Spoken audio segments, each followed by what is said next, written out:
네, 여러분 안녕하세요. 희다입니다. 자, 오늘은요. 요새 유죄인간들이 이제 많이들 계시잖아요. 근데 그 중에서 아무래도 유죄인간의 좀 원조격이 아닌가 하는 분, 이석훈님의 말하기에 대해서 좀 분석해 보려고 합니다. 자, 일단은 그 전에 이 콘텐츠 댓글에 이제 한 청취자, 구독자분께서 스피치 신전이란 제목이 어떤가라고 이제 의견을 주셨어요. 너무 좋은 아이디어예요. 너무 감사합니다. 그래서 이 말하기에 있어서 거의 신적인 정말 큰 매력을 갖고 있는 분들의 이 신을 한 분 한 분 좀 살펴보면서 이제 모여 있는 거죠. 신전에. 그쵸? 네, 약간 명예의 전당처럼. 제가 좀 더 구체적으로 한번 이거를 시각화하는 방법을 좀 고민해 보고 조만간 좀 리뉴얼해서 돌아오겠습니다. 바뀔 수도 있어요. 아무튼 다시 본격적으로 이석훈님에 대해서 얘기를 해보자면요. 일단 이석훈님은 음성 자체가 정말 달달한 편이에요. 부드럽죠, 엄청. 이건 타고난 일단 목소리가 있으신데 울림이 굉장히 좋으시죠. 근데 여기에는 일단 가수로서 노래를 하시는 분들은 울림이 좋을 수밖에 없거든요. 왜 그 연기를 하거나 노래를 하시는 분들 중에 이제 목소리 좋은 분들이 많을 수밖에 없잖아요. 왜냐하면 타고난 것도 좋은데다가 나의 어떤 진동과 울림과 호흡을 쓰는 훈련을 하기 때문에 그런 거예요. 그래서 이석훈님도 타고나기도 아마 좀 고운 미성이실 것 같은데 거기에 좀 울림을 더 더하면서 딱 들었을 때 되게 부드럽고 다정하다 이런 어떤 톤이 나오게 되고요. 그리고 엄청 잘 웃는 편이시죠. 웃상이시잖아요. 근데 웃게 되면은 몇 번 말씀드렸지만 이제 입꼬리가 올라가고 눈꼬리가 이렇게 휘어지면서 광대 공간이 나오면서 우리 이제 비강이라고 하는 코 안의 공간이 많이 울림이 생기게 돼요. 그래서 이석훈님은 이제 그런 여러모로 굉장히 좋은 목소리 갖고 계신다. 근데 거기에다가 이제 사람들에게 굉장히 우호적이고 장난기도 은근 엄청 많으시더라고요. 그래서 그런 어떤 성격적인 면까지 좀 더해지면서 좀 따뜻하고 다정하고 밝은 색깔로 치면은 약간 연노랑색 같은 그런 어떤 목소리가 나오게 된 것 같습니다. 자, 근데 여기에다가 말투에 좀 특징이 좀 있는 편이세요. 그러니까 굉장히 둥글게 말하는 편이시거든요. 근데 아무래도 이제 사회적인 영향이 좀 있기 때문에 이제 주변에 보면 여성분들 중에 좀 더 둥글게 말하는 분들이 많고 남성분들 중에는 좀 더 상대적으로 좀 플랫하게 말하는 분들이 좀 많아요. 아직도. 근데 이제 이석훈님은 이제 남성분들 사이에서 비교를 하면은 아마 둥글게 말하는 부분에 있어서는 좀 독보적이실 것 같아요. 네, 그런 분들이 많지는 않거든요. 그래서 예를 들면은 안녕하세요. 이석훈입니다. 이렇게 쉽게 말해서 말이 이렇게 계속 S자 형태로 이제 구불구불 곡선이 생기는 부분이거든요. 그래서 안녕하세요. 슈다입니다. 이런 느낌이 아니라 안녕하세요. 이석훈입니다. 오늘 브런치 카페에서는 여러분들에게 선물 준비하고 있고요. 자, 그럼 노래 들어볼게요. 이렇게 둥글게 되는 부분이 있어요. 물론 이제 라디오 DJ로서 좀 더 어떤 다정하고 상냥하게 다가가기 위해서 조금 더 그런 말투가 나오기도 하겠지만 유튜브라든지 이럴 때 조금 더 본 모습이 나오는 어떤 모습들을 봤을 때도 기본적으로 이거는 다정함이 깔려 있다. 그래서 다정한 만큼 이제 공선이 많아지면서 들었을 때 너무 친절하면서 상냥해가지고 좀 설레는 분들도 많으신 것 같아요. 자, 그래서 만약에 내 말투가 좀 딱딱한 게 고민인 분들은 그냥 이거를 S자 형태로 말하는 거를 조금만 훈련하면 돼요. 처음에는 되게 낯간지러울 수 있긴 하거든요. 근데 이거를 좀 낯선 사람들로부터 좀 훈련을 하다 보면은 과하지 않은 나의 적당히 맞는 정도로 이런 약간 곡선과 둥근 억양이 생길 수가 있게 됩니다. 자, 이석훈님의 일단 목소리의 억양은 이런 특징이 있고요. 이석훈님의 어떤 캐릭터를 봤을 때 저는 좀 두드러지는 부분이 존중이라고 생각해요. 이 존중을 정말 잘하시는 분인 것 같아요.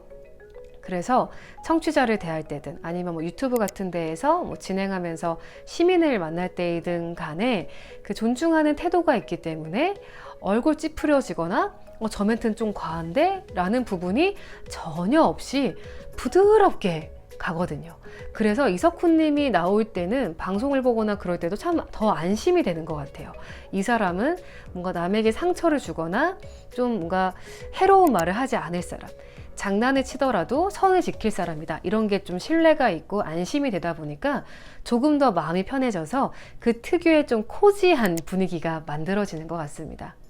근데 이 존중이라는 부분을 조금 더 깊게 들어가면은 이 사람이 사회적으로 굉장히 존경받을 만해서 존중한다 이런 느낌이 아니라 이석훈님은 뭐 나이, 성별, 뭐 환경, 직업 이런 것들을 다 떠나서 모든 사람에게 좀 존중의 태도가 되어 있는 분이신 것 같아요. 예를 들어서 얼마 전에 모르겠다. 아무튼 그 라디오에 그 나이가 한 20대 초반 정도인 굉장히 젊은 걸그룹 그 멤버 두 분 출연한 적이 있었어요. 근데 그러면은 이제 아무래도 지금도 몇몇 TV 예능에서는 그런 모습들이 좀 보이는데 이게 나이가 젊고 너무나 예쁘고 그런 걸그룹 멤버가 온다. 그러면은 가끔 이제 비주얼이라든지 뭐 외모라든지 인기나 스타성 이런 것들에 좀 집중이 많이 될 때가 있거든요. 그래서 얼굴이 뭐 주먹만 해요. 뭐 너무 예쁘다. 막 어머 막 이런 것들이 많이 좀 집중될 때가 있잖아요. 그런데 그분들은 가수이고 본업은 이제 음악이란 말이에요. 그래서 저는 가끔 분명 가수인데 이분들이 너무나 예쁜 걸그룹이라는 이유로 너무나 외모라든지 그런 거에 좀 치우쳐질 때 좀 아쉬울 때가 있었거든요. 근데도 아직도 여전히 좀 그렇게 보는 분위기가 남아있긴 하죠. 근데 적어도 이석훈님의 방송에서는 저는 그런 거를 접하지 못한 것 같아요. 그래서 그분들이 사실 너무나 눈에 띄는 어떤 외모를 가지고 있고 사실 누가 봐도 그런데도 외모에 대한 칭찬이나 그런 어떤 언급은 거의 없는 편이고요. 그러니까 물론 이거는 어떤 작가님이나 어떤 작가님의 원고나 어떤 PD의 연출 방향일 수도 있긴 해요. 근데 아무리 그게 잘 깔려 있어도 진행자가 어떤 즉흥적으로 순간적으로 나오는 말을 다 뭔가 개입할 수는 없는 노릇이거든요. 근데 이석훈님은 평상시에도 이분들이 나보다 나이가 진짜 많이 차이가 나고 정말 후배인 어떤 사람들이지만 음악인으로서 존중한다 라는 어떤 태도가 깔려 있고 나이가 어리지만 한 사람으로서 존중한다 이런 태도가 있으니까 그분들로부터도 좀 더 편안하고 진솔하게 이야기를 좀 이끌어내는 게 있었어요. 그래서 저는 그 전까지는 잘 몰랐던 그 멤버들의 어떤 음악적인 꿈이나 그런 포부를 좀 들어볼 수가 있었거든요. 그래서 뭐 구체적으로 얘기를 하자면은 한 멤버분이 이제 록밴드에서 노래를 하는 게 좀 꿈이래요. 그러면은 저도 이제 어릴 때 좀 록을 좋아했었는데 그러면은 어린 여자애가 록을 좋아해? 뭐 이런 반응을 받을 때가 있었어요. 근데 이제 이석훈님은 전혀 의외다 이렇게 여리여리한데 록을 좋아하다니 뭐 이런 느낌 전혀 없고 와 되게 멋지시다 이러고 넘어가거든요. 그래서 이런 게 사실은 굉장히 쿨하고 세련된 매너이기도 해요 요즘에. 왜냐하면 그 전까지 쭉 해오던 어떤 관습이란 게 있는 건데 그런 거에서 한 발 나아간 모습이기도 하고 어떤 고정관념에서 좀 탈피된 모습이기도 하잖아요. 그래서 아마 이석훈님을 보고 있으면 굉장히 친근한 이미지가 있으면서도 우아하고 세련된 이미지가 동시에 있잖아요. 이런 거는 그만의 어떤 존중, 선을 지킬 줄 아는 예의와 세련된 매너, 그리고 좀 깨어있는 감수성, 이런 부분이 있지 않나 이런 생각이 듭니다. 마지막으로 하나 얘기하고 싶은 거는 공감 능력도 굉장히 좋으세요. 그래서 본인만의 어떤 특이한 구석이 있으면서도 청취자들로부터 오는 어떤 문자에 반응할 때 보면은 굉장히 공감적으로 반응을 잘 해주시거든요.